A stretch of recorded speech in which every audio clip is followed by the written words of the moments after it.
সকলকে একখানা কাপড় দিয়েছি, আমিও একখানা নিয়েছি, কিন্তু আমার ছেলে সে তার কাপড়টা আমাকে দিয়ে দিয়েছে, এই কারণে আমার দুইখানা হয়েছে। তিনি ইশারা দিয়ে দেখাই দিলেন, দেখো আমার ছেলের পরনে কিন্তু গায়ে কিন্তু কাপড় নাই, অন্য কাপড় পরে এসেছে, তেরানের কাপড় নাই। তার কাপড়টা আমাকে দেওয়ার কারণে আমার দুইটা হয়েছে। এখন কি খুতবা আমি দিতে পারি কিনা? বলে হ্যাঁ, খুতবা দেওয়া যেতে পারে। ইসলামী সমাজে লোকমা দেওয়ার বিধান আছে।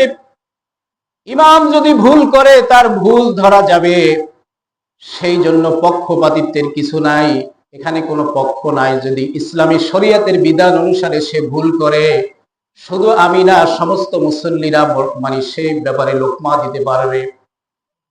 ইমাম জোহরের সময় যদি জোরে সূরা পড়ে, আপনি আল্লাহু আকবার বলে তাকে লোকমা দিয়া দিবেন। 4 রাকাতের জায়গায় যদি 5 রাকাত পড়ে, আপনি আল্লাহু আকবার বলে লোকমা দিয়া দিবেন। না, ইসলামী শরিয়তে জায়েজ রেখেছে। সুতরাং আমরা যার পিছনে নামাজ আদায় করব, সমস্ত দায়িত্ব যেমন তেমন।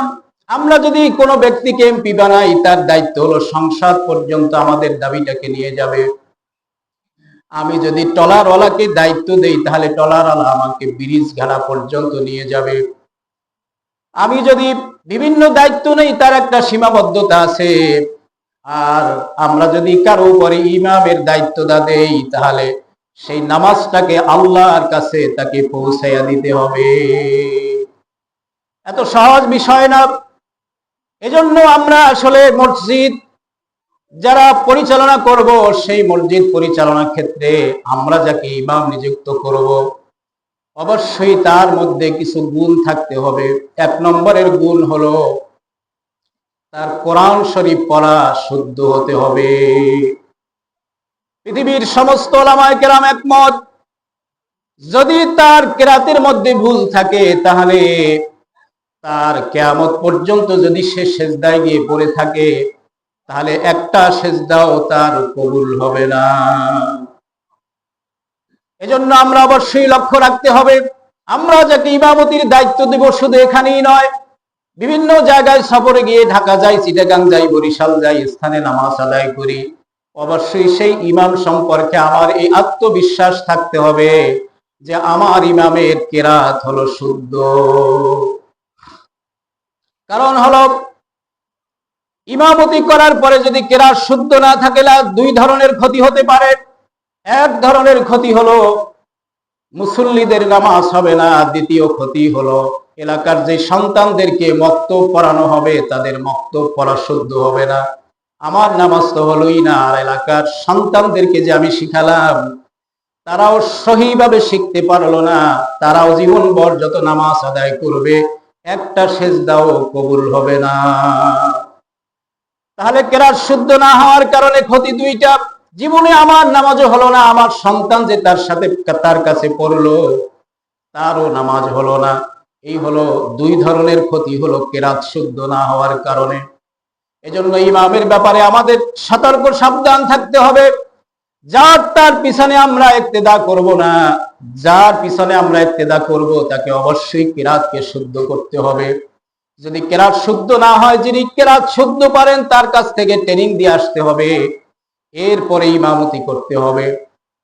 দ্বিতীয় আর একটা বিষয় হলো, ইমাম যিনি হবেন, হারাম কোনো কাজ তিনি করতে পারবেন না, নাজায়েজ কোনো কাজ তিনি করতে পারবেন না। ফরজ কাজগুলি অবশ্যই তাকে যথাযথ মতো আদায় করতে হবে। তার মধ্যে একটি হলো পর্দা ব্যবস্থাকে তার সঠিকভাবে মানতে হবে। আমরা আজকে নামাজ পড়ি, রোজা রাখি, হজ করি, যাকাত করি, সব ফরজকে ফরজ মনে করি, কিন্তু পর্দাকে আমরা ফরজ মনে করি না। এটা মনে করি নফলের মতো হয়ে গেছে, করলেও করতে পারি, না করলেও করতে পারি। তবে হ্যাঁ, সাধারণ একজন ইমাম মুসল্লি যদি সে পর্দা পরে থাকে, না মানে, না করে, তাহলে একটা পর্দা ভাঙ্গারি গুনাহ হবে। আর ইমাম সাহেব যদি পর্দা পরে থাকে, সে অমান্য করে, তাহলে সে একদিকে তো গুনাহগার হবে, আর তার পিছনে যত মানুষ নামাজ আদায় করবে, যদি 5 বছর নামাজ আদায় করে থাকে, মাসালা অনুসারে 1 ওয়াক্ত নামাজও তার কবুল হবে না। কারণ হলো ইমাম হলো সমাজের মেইন। ইমাম থেকে মুসল্লিদের মধ্যে তাসির পৌঁছাবে, ইমাম যদি পর্দা না করে তাহলে মুসল্লিরা তো সেই তাসিরে বেগানা নারীদেরকে নিয়ে ঘোরাফেরা করবে। তাহলে অবশ্যই আমাদেরকে যার পিছনে আমরা নামাজ আদায় করব, অবশ্যই তাকে পর্দা প্রথাকে মানতে হবে। আল্লাহ রাসূল সাল্লাল্লাহু আলাইহি ওয়াসাল্লাম মা ফাতেমা রাদিয়াল্লাহু তাআলা আনহাকে পর্দার ব্যাপারে এতটা কঠিন তাগিদ দিয়েছেন যে ফাতেমা রাদিয়াল্লাহু তাআলা আনহা একদিন নবীজির দরবারে এসেছেন এবং তার এই বকরার মধ্যে একটা ছিদ্র ছিল।